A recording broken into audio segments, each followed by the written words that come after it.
नमस्कार दोस्तों, ये स्टोरी का अगला एपिसोड है तो चलिए शुरू करते हैं आगे की स्टोरी। सिद्धार्थ झुककर टेबल पर रखे हलवे के बॉक्स को उठा रहा था, तभी उसे धैर्या के टिफिन से एक अजीब सी स्मेल आई जिससे उसके चेहरे के एक्सप्रेशन बदल गए। उसने मूंग दाल का हलवा अपनी प्लेट में लिया और खाते हुए ध्यान से धैर्या के टिफिन में देखने लगा। उसने कहा, धैर्या, क्या तुम्हारे टिफिन में जो थोड़ी सब्जी है क्या तुम मुझे दोगी?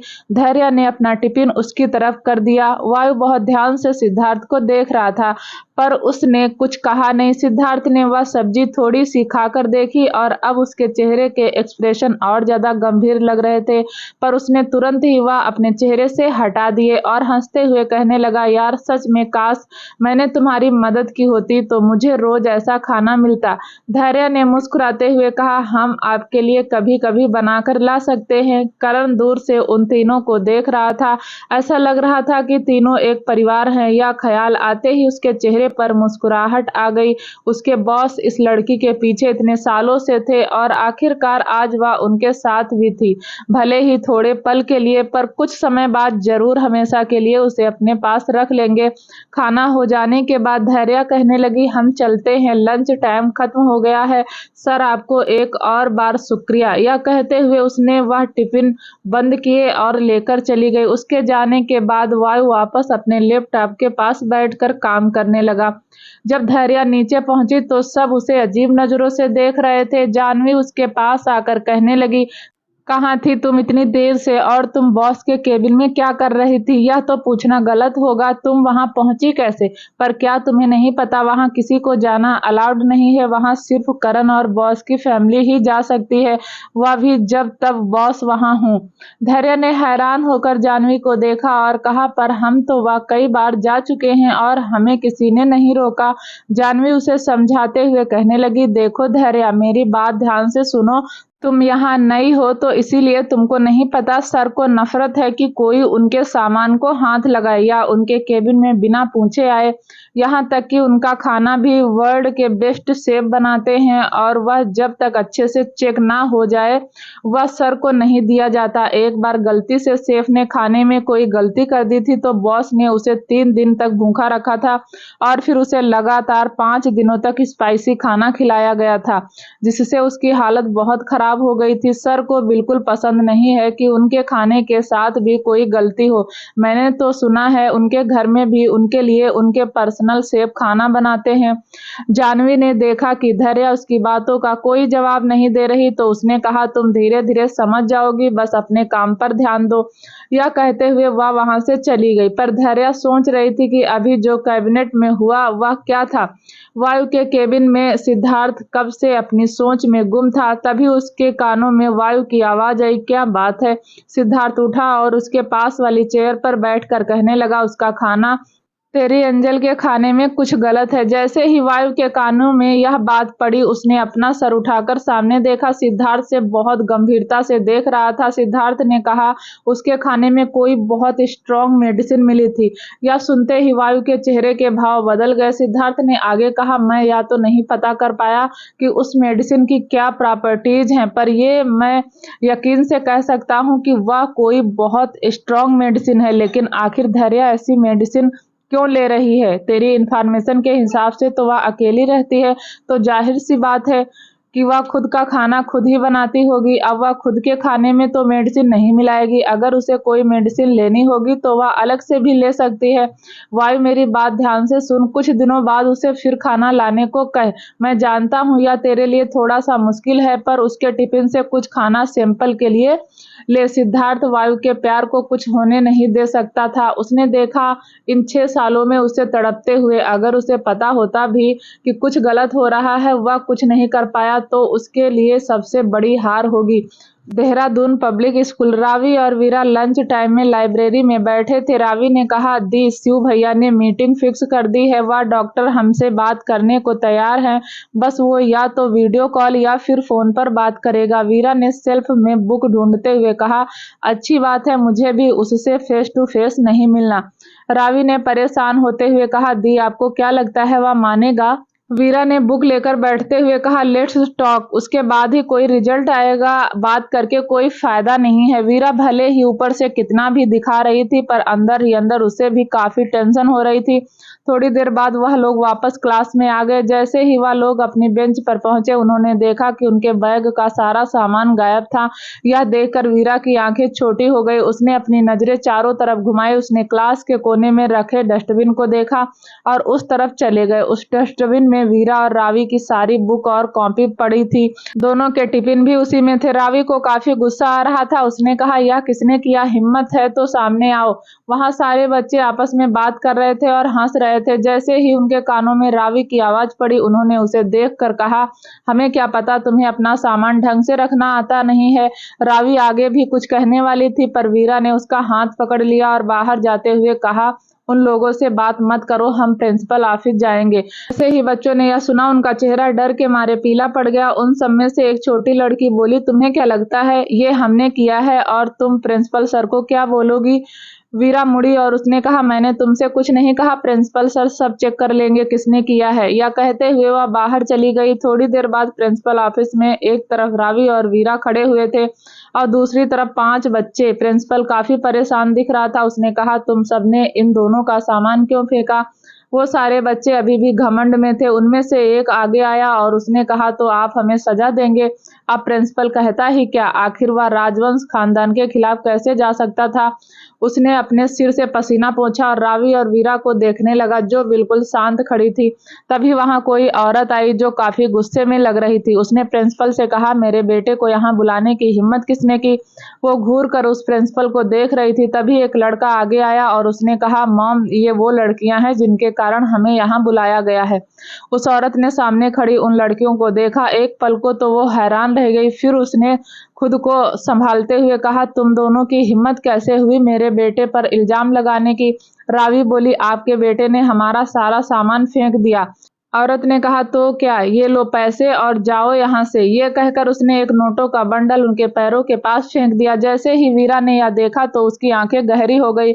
उसने अपना सिर उठाया और घूर कर उस औरत को देखा। उस औरत ने जब वो आंखें देखी तो उसके कदम लड़खड़ा गए और वो नीचे गिर गई। प्रिंसिपल आगे आया और उसने कहा, मिस ज्योति उठिए।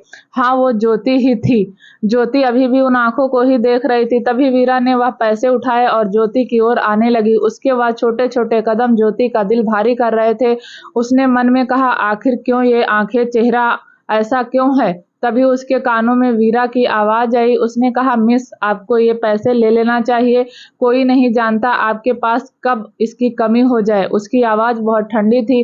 ज्योति को वो आवाज बहुत जानी पहचानी लग रही थी। उसका दिल एक पल को कांप उठा। उसने अपने हाथों में रखे पैसों को देखा, फिर उस दरवाजे से जहां से रावी और वीरा चले गए थे। तभी उसे प्रिंसिपल की आवाज आई, मिस ज्योति, हम सब ठीक कर रहे हैं, आप चिंता ना करें। ज्योति ने हर्ष की तरफ देखा और कहा, ठीक है, मैं जा रही हूँ, ध्यान से पढ़ना और अगर कोई कुछ कहे तो अपना नाम बता देना, हर्ष राजवंश। ये कहकर वो प्रिंसिपल को घूरते हुए चली गई। राजवंश कॉर्पोरेशन। धैर्य अपने डेस्क से अपना काम समेट कर जाने लगी। वो थोड़ा लेट हो गई थी इसलिए ऑफिस में कम लोग थे। जब वो बाहर जाने लगी तो उसका फोन वहीं छूट गया था पर वो जल्दी जल्दी में निकल गई। जब वह घर पहुंची तो उसने देखा कि घर में बहुत शांति थी। वह वीरा और रावी के कमरे की तरफ गई। जैसे ही उसने दरवाजा खोला वह हैरान रह गई। दूसरी तरफ जावेरी इंटरटेनमेंट कंपनी। राघव अपने लैपटॉप में कुछ काम कर रहा था। तभी उसके केबिन में ज्योति आई। राघव ने सिर उठाकर देखा और अपने सामने ज्योति को वो देखकर हैरान हो गया। उसने कहा, तुम यहाँ कैसे? राजवंश खानदान में आने के बाद ज्योति से जो पैसे राघव लेता था उससे उसने अपनी खुद की एक इंटरटेनमेंट कंपनी खोल ली थी जो काफी अच्छी चल रही थी। ज्योति उसके सामने बैठी और पास ही रखा पानी का गिलास पूरा पी गई। फिर उसने कहा, आज एक बहुत अजीब चीज हुई। राघव ने गंभीरता से उसे देखा और पूछा, क्या हुआ?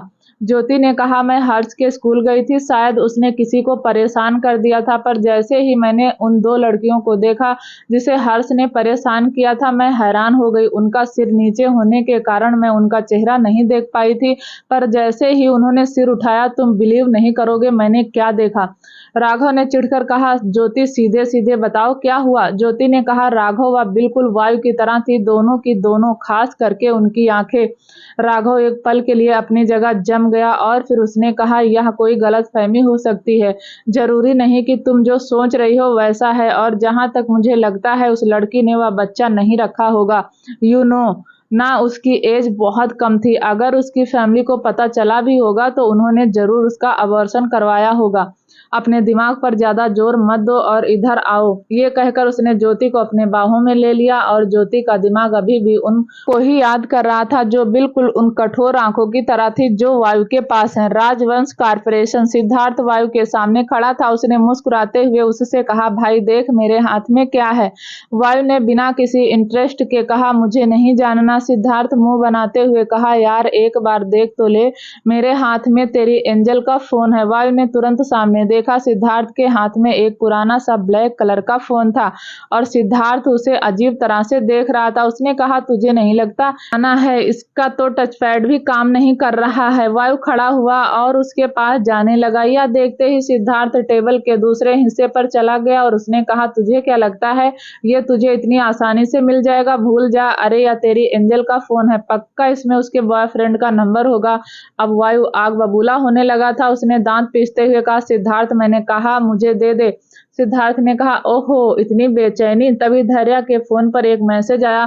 सिद्धार्थ ने वह मैसेज खोला और पढ़ने लगा, आप अभी तक घर क्यों नहीं आई? यह उसने थोड़ा जोर से कहा था। तभी उसने देखा कि वायु उसके सामने ही खड़ा था। वह उस फोन को देखने में इतना बिजी हो गया था कि उसका ध्यान ही नहीं रहा कि वायु उसके पास आ गया है। अब उसके माथे पर पसीना आने लगा था। उसने वह फोन टेबल पर रखा और केबिन से भागते हुए कहा, यार मैं तो बाहर ही जा रहा था, मुझे उसके डेस्क पर यह मिला, मैंने थोड़ी चोरी किया है जो तुम मुझे ऐसे देख रहा है, अभी गोली मार देगा। यह कहते हुए वह भाग गया।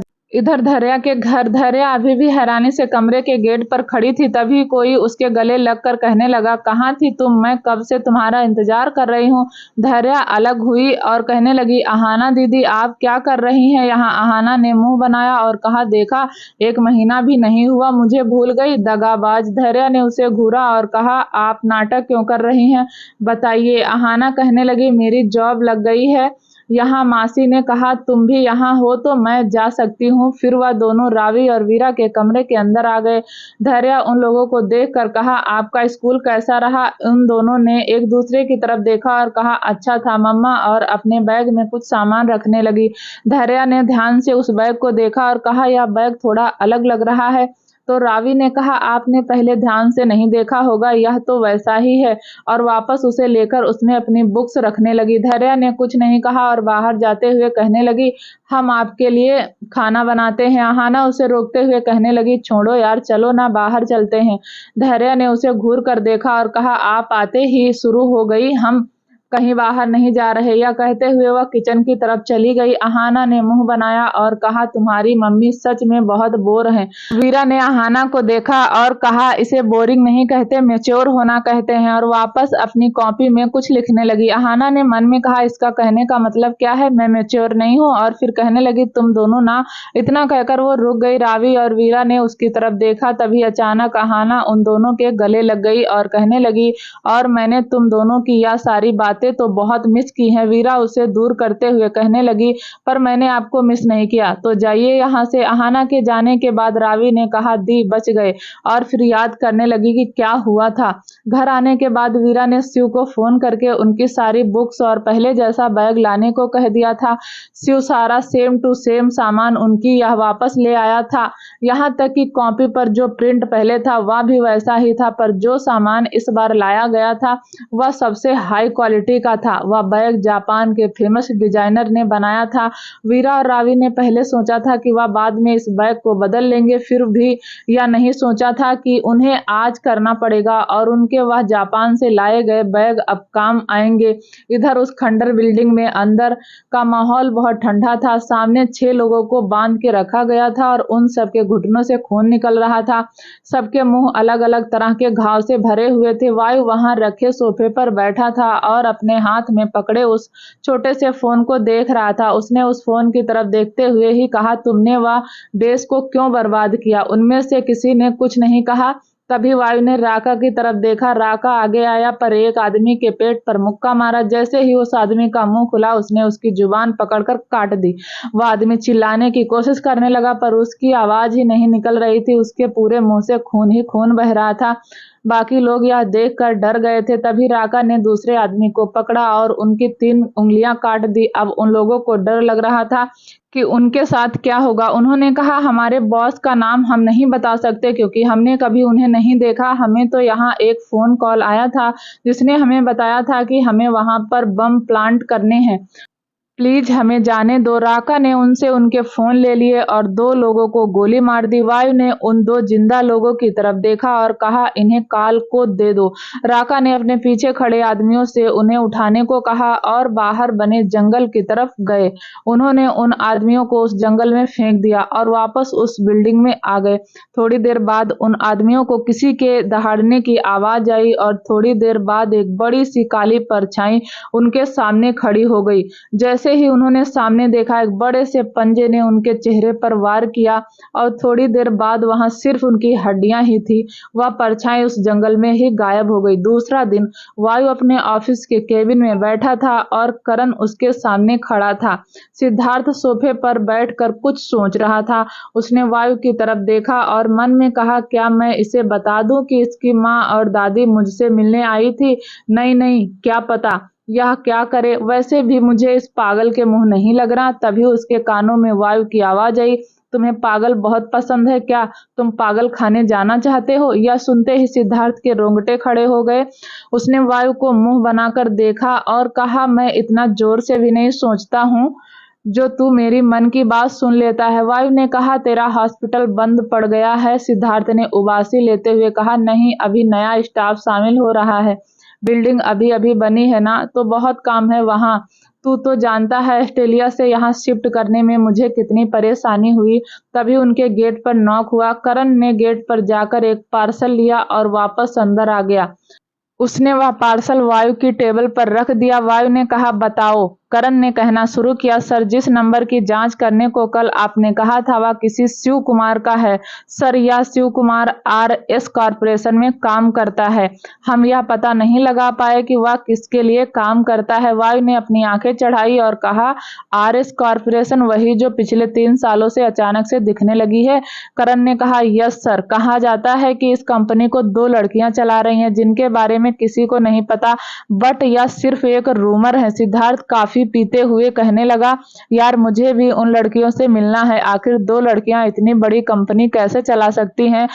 उनकी एज क्या बताई तुमने? करण ने कहा, सर, रूमर है यह कि उनकी एज 7 साल है। सिद्धार्थ के मुंह से पूरी कॉफी बाहर आकर टेबल पर फैल गई। उसने हंसते हुए कहा, यार करण, तुम सुबह सुबह क्या मजाक कर रहे हो?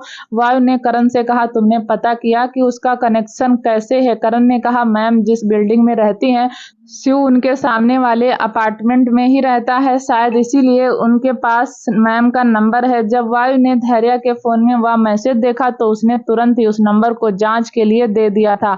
सिद्धार्थ रोने का नाटक करते हुए कहने लगा, भाई तू तो बर्बाद हो गया, तू तो लुट गया। तेरी एंजल किसी और के साथ मिल गई।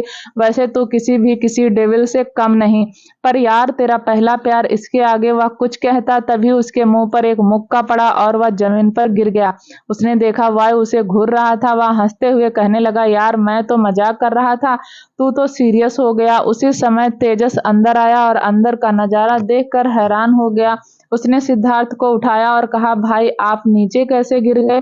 सिद्धार्थ ने मुंह बनाकर वायु को देखा और कहा, कोई अपनी जलन और गुस्सा मुझ पर निकाल रहा है। तेजस को कुछ समझ नहीं आया और वह एक फाइल वायु को देते हुए कहने लगा, भाई यह एंजल क्लॉथ्स प्रोजेक्ट के बारे में है। हमने कई सारी कंपनी के साथ इसको लेकर चर्चा की है और प्रेजेंटेशन के हिसाब से हमने यह 2 कंपनियां सिलेक्ट की हैं। आप देख लीजिए कि आपको किसके साथ काम करना है। तभी उसकी नजर सामने रखे उस पैकेट पर गई। उसने कहा, भाई यह फोन किसके लिए है? सिद्धार्थ भी अब तक उठ चुका था। उसने अपना सर तेजस के कंधे पर रखा और कहा, हाँ भाई, यह फोन किसके लिए है? वायु आराम से अपनी कुर्सी पर बैठा और कहने लगा, मिस धैर्या के लिए। सिद्धार्थ और तेजस अपना मुंह खोले उसे देख रहे थे। सिद्धार्थ ने मन में कहा, भाई थोड़ा तो कंट्रोल कर ले तू, यह बोल क्या रहा है? यह तेजस ने घर पर अगर कुछ बता दिया ना तो तेरे